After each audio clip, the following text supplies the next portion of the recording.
మీ ఎలాంటి వ్యాపార ప్రకటనలకైనా వెంటనే మా ఛానల్ సంప్రదించండి. నమస్తే.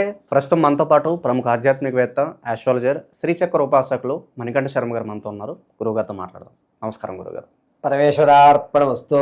గురుగారు, ఆగస్టు మాసం, విశేషంగా శ్రావణ మాసం, మేషరాశి వారి పరిస్థితి ఏ విధంగా ఉండబోతుంది? ప్రజెంట్ ఏళ్ళనాటి శనిలో ఉన్నారు. దీని తాలూకు ఇంపాక్ట్ అనేది ఈ ఆగస్టులో ఎంతవరకు ఉంటుందంటారు? ఎలాంటి జాగ్రత్తలు తీసుకుంటే బాగుంటుందంటారు? ముందుగా మేషరాశి వారి విషయానికి వస్తే, అశ్విని నక్షత్ర 4 పాదాలు, అదేవిధంగా భరణి నక్షత్ర 4 పాదాలు, కృత్తికా నక్షత్రం మొదటి పాదం వారు మేషరాశి వారికి ఇచ్చేస్తారు. మేషరాశి వారికి ఏలినాటి శని ప్రభావం ఉండడం, వీరి యొక్క లక్షణాలు చూసి తదనంతరం మనం జాతక పరిశీలనలోకి వెళ్దాం. లక్షణాల దగ్గరికి వచ్చేసరికి 10 మంది నువ్వే చేయగలవు అనేటువంటి ఒక నమ్మకాన్ని కలగజేయడం, దాంతో వీరు ఎంతవరకన్నా ఆ పనిని పూర్తి చేయడం అనేది జరుగుతూ ఉంటుంది. అంతేకాకుండా వీరి యొక్క ఆలోచన శక్తి సామర్థ్యాలు వీళ్ళకంటే పక్క వాళ్ళకి బాగా తెలుస్తూ ఉంటాయి. దానివల్ల ఇతను ఎంతవరకైనా వెళ్తూ ఉంటాడు. ఒక్కసారి నమ్మిన తర్వాత అతని కోసం ఏదన్నా చేయడానికి, ఎంతవరకన్నా వెళ్ళడానికి ఈ రాశి వారు అత్యంత ఆసక్తి చూపిస్తూ ఉంటారు. అలంకరణ విషయంలో అంత ఆసక్తిగా ఉండరు, కానీ వస్త్రధారణ విషయంలో మాత్రం చాలా పర్టికులర్గా ఉంటారు. 10 మందిలో కూడా సెంటర్ ఆఫ్ అట్రాక్షన్గా నేనే కనబడాలి అనేటువంటి విధానం, 10 మంది ఉన్నా కూడా నా పేరే వినబడాలి అనేటువంటి ఆలోచన ధోరణి ఎక్కువగా కనిపిస్తుంది. ఇటువంటి వారితో మనం స్నేహం చేయడం, ఇటువంటి వారిని మనం పక్కగా పెట్టుకోవడం వల్ల మనకు కలిగేటువంటి ప్రయోజనాలు ఏమిటంటే, ఎదుటివాడిని అంచనా వేయడం, ఎలా అంచనా వేయాలి అనే విషయం తెలుస్తుంది. రెండోది, అంచనాన్ని అప్పటికప్పుడు ఎలా మార్చాలి అనేటువంటి విషయం తెలుస్తుంది. మూడోది, ఈ మేషరాశి వారితో మనం ఉండడం, అటువంటి వారిని మనం పక్క పెట్టుకోవడం వల్ల అద్భుతంగా ఏంటంటే ఎప్పుడు మనం నవ్వుతూనే ఉంటాం. బాధ వచ్చినా కూడా నవ్విస్తూ ఉంటాడు. ఏం కాదు, ఇప్పుడు కాలేదు, రేపొద్దున అవుతుంది అని మనకి ఒక మోరల్ సపోర్ట్ చేయడం అనేది మేషరాశి వారికి ఉన్న ముఖ్యమైనటువంటి లక్షణం.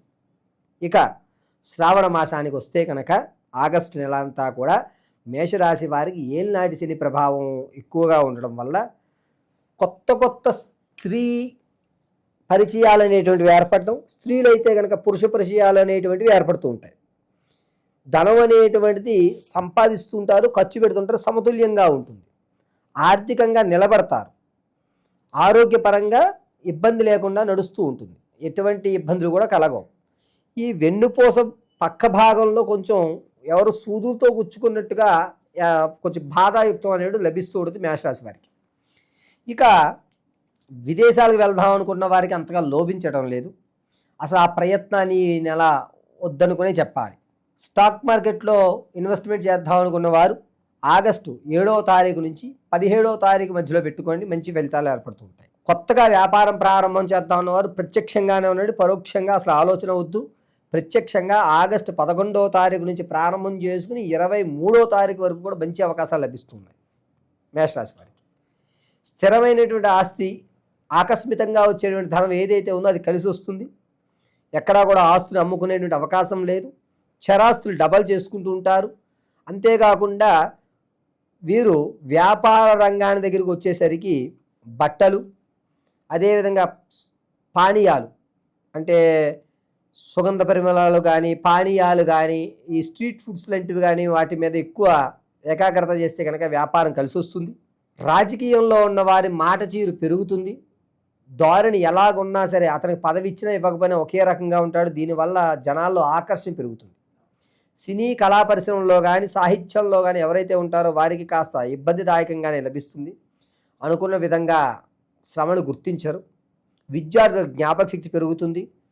కానీ పోటీతత్వం వల్ల కాస్త చదువు మీద ఆసక్తి తగ్గి, సర్లే మళ్ళీ మనం నెక్స్ట్ చూద్దాం అనేటువంటి ఒక రాజీతనానికి వస్తూ ఉంటారు.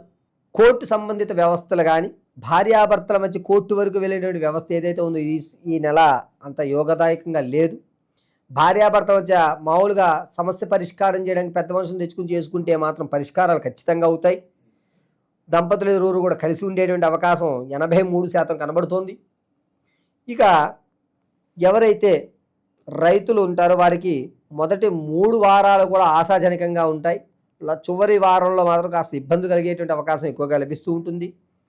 మేషరాశి వారికి ఆడవారి విషయానికి వస్తే కనుక సంతానం కొరకు ఎవరైతే చూస్తున్నారో వారికి సంతాన యోగం కలిగేటువంటి అవకాశం ఎక్కువగా ఉంది. ప్రసవానికి ఎవరైతే ఉన్నారో వారు పుత్ర సంతానాన్ని కలిగే అధికారం ఎక్కువగా లభిస్తుంది. వివాహయుక్తానికి ఎవరైతే చూస్తున్నారో వారికి అంత ఆశాజనకంగా లేదు. వివాహానికి మాత్రం గ్రౌండ్ వర్క్ అంటే పిల్లవాడు మంచివాడా కాదా ఎంతవరకు అని కాగుణింతాలు చదువుకోవడం ఇటువంటివి చేసుకోండి తప్ప వివాహానికి మాత్రం శ్రీకారం చుట్టకండి. ఈ నెలలో ఇబ్బంది పడేటువంటి అవకాశం ఎక్కువ లభిస్తుంది. ఆడవారు విలువైన వస్తువులు ఇంతకుముందు మీరు ఎక్కడో పెట్టి మర్చిపోయారు చూసారు, అది ఆకస్మికంగా కనబడుతుంది. మానసికమైన ఆందోళన తగ్గిపోతుంది.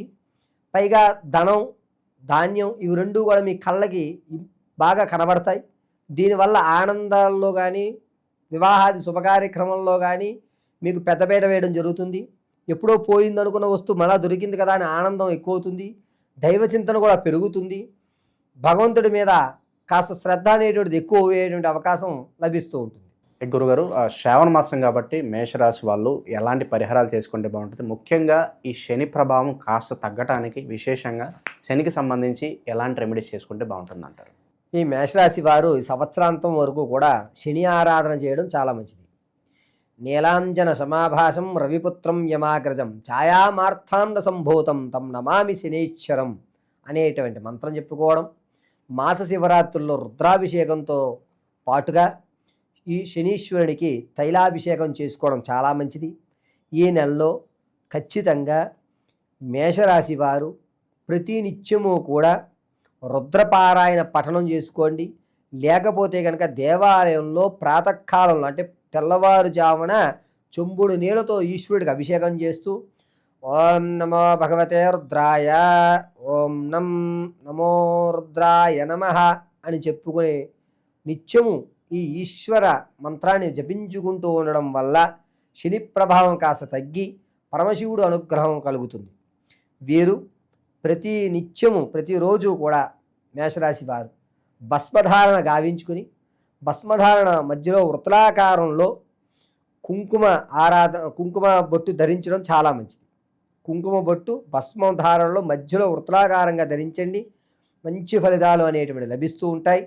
అంతేకాకుండా మేషరాశి వారికి ఈ సంవత్సరాంతం వరకు కూడా ఈశ్వరారాధన మించి మీకు మరొక ఆరాధన అనేటువంటిది పనికిరాదు. ఈశ్వరుని ఎంతగా మీరు ధ్యానం చేస్తారో పరమశివుడు అనుగ్రహంతో శని ప్రభావం అనేది కొంచెం తగ్గుతుంది. ఈ ద్వాదశ రాశులు ఫలితాలు అనేటువంటివి గోచార రీత్యా మాత్రం మీకు తెలియజేయడం జరుగుతుంది. పంచాంగకర్తల ఆధారంగా గోచార రీత్యా కేవలము ఈ రాశి వారికి ఈ నెలలో ఈ విధంగా జరుగుతోంది అని మాత్రం మీకు వివరించడం జరిగింది. కానీ వ్యక్తిగతంగా మీరు వివాహం ఎప్పుడు అవుతుందండి గురువుగారు, లేదా నేను స్థిరాస్తులు ఎప్పుడు కొనుక్కోగలుగుతాను, ఎప్పటి నుంచో నా కళ ఒక ఇల్లు కట్టుకోవాలి లేదా ఒక అపార్ట్మెంట్ కొనుక్కోవాలి, మా తండ్రి గారు ఇవ్వలేకపోయారు నేను కష్టపడి నా పిల్లలకి ఇవ్వాలి అని మీరు ఏదైతే అనుకుంటున్నారో అది కానీ, లేదా సంతానం కలగడం లేదు గురువుగారు, ఎన్ని ప్రయోగాలు చేస్తున్నా ఎన్ని హోమాలు చేస్తున్నా కలగడం లేదు అనేటువంటి వారు కానీ, లేదా ఉద్యోగం కోసం చాలా ఇబ్బందులు పడుతున్నారు గురువుగారు, ప్రమోషన్లు రావడం లేదు, అలాగే నాకు ఉద్యోగంలో ఎదుగుదల కూడా ఉండట్లేదు అనేటువంటి వారు కానీ, లేదా ఎప్పటి నుంచో మా ఇంట్లో నిత్యము కూడా ఎవరికో ఒకరికి అనారోగ్యం అలా కంటిన్యూగా వస్తోంది వెళ్తోంది గురువుగారు, ఏమిటి ఈ సమస్యకి పరిష్కారం అనేటువంటి వారు కానీ, ఇవన్నీ కూడా కేవలం వ్యక్తిగతంగా మాత్రమే మీరు తెలుసుకోగలుగుతారు. ఆ వ్యక్తిగతంగా మీరు తెలుసుకోవాలి అంటే మీ date of birth, time, place of birth ఉండాలి ఖచ్చితంగా. కొంతమంది పూర్వం రోజుల వాళ్ళు ఉన్నారు, అటువంటి వారికి వ్యక్తిగతమైనటువంటి డేట్ ఆఫ్ బర్త్ రాసుకునేలేకపోవడం లేదా మర్చిపోవడం టైమింగ్ అనేది జరిగింది. అటువంటి వారు ఎవరన్నా సరే మీరు మమ్మల్ని సంప్రదిస్తే ఖచ్చితమైనటువంటి ప్రాకారంలో ఉద్యోగం ఏ నెల నుంచి ఏ నెల వరకు రావచ్చు, ఉద్యోగం రావాలంటే మనం ఏ ప్రయోగం చేయాలి, ఏ హోమాలు చేసుకోవాలి, ఏ శాంతులు చేయాలి, అదేవిధంగా సంతానం కలగాలంటే ఏ దేవతారాధన చేయాలి, స్థిరాస్తులు కొనాలి, దాంతోపాటుగా మనం మన పిల్లలకి కాస్త ఓ ధనాన్ని ఒక ఫిక్స్డ్ డిపాజిట్లో ధనం ఇవ్వాలంటే మన దగ్గర ధనం నిలబడాలి అంటే మనం ఏం చెయ్యాలి, ఏ రోజు ఏ దేవతామూర్తిని ఆరాధన చేస్తే మనకి ధనం కలిసి వస్తుంది, ఏ రోజు ఏ దేవతామూర్తిని ఆరాధన చేస్తే మన ప్రమాదాలు పోతాయి, అదేవిధంగా మనం జీవితాంతము కూడా సుఖ సంతోషాలతోటి ఆర్థిక ఇబ్బందులు లేకుండా పిల్లా పాపలతోటి వంశం అభివృద్ధి చెందాలి అంటే ఏ రోజు ఏ సమయంలో ఏ పూజ, ఏ భగవంత ఆరాధన, ఏ వస్త్రాలు ధరించాలి, ఏ విధమైనటువంటి మన మెల్లో ఉన్నటువంటి మాలలు కానీ లేదా ఇంట్లో నిత్యము చేసుకునేటువంటి చిన్న చిన్న పూజ కానీ, జాతకంలో సర్పదోషం ఉందా లేదా అసలు కుజదోషం ఉందా లేదా మాంగళ్య దోషం ఉందా అనేటువంటివి ఏవైతే ఉంటాయో వీటన్నిటినీ కూడా వ్యక్తిగతంగా మీకు మేము పరిశీలన చేసి, అది కూడా కేవలము చేత్తో రాసి పరిశీలన గావించి అసలు విషయాన్ని అంతటినీ మీకు క్షుణ్ణంగా విశదీకరించి చెప్పడం జరుగుతుంది. కాబట్టి మీ యొక్క గ్రహస్థితులను తెలుసుకోవాలి అంటే మీరు మీ యొక్క వ్యక్తిగతంగా date of birth, time, place of birth ఇవ్వండి. లేని పక్షంలో లేనటువంటి వారు ఎవరైతే ఉన్నారో వారు మమ్మల్ని సంప్రదిస్తే దానికి రెమెడీగా, అంటే మీ యొక్క కళ్ళు చూసి, మీ మాట వ్యవస్థను చూసి, మీ యొక్క వాయిస్ని, మీ కష్టం విని దాని యొక్క రెమెడీ అనేటువంటిది ఖచ్చితంగా మీకు ఇవ్వడం జరుగుతుంది. ఓకే, ఓవరాల్గా మేషరాశి వారికి ఈ పర్టికులర్గా ఆగస్ట్ మాసం ఏ విధంగా ఉండబోతుందో మీ మాటలు అద్భుతంగా వివరించారు. ధన్యవాదాలు. పరమేశ్వరార్పణమస్తు.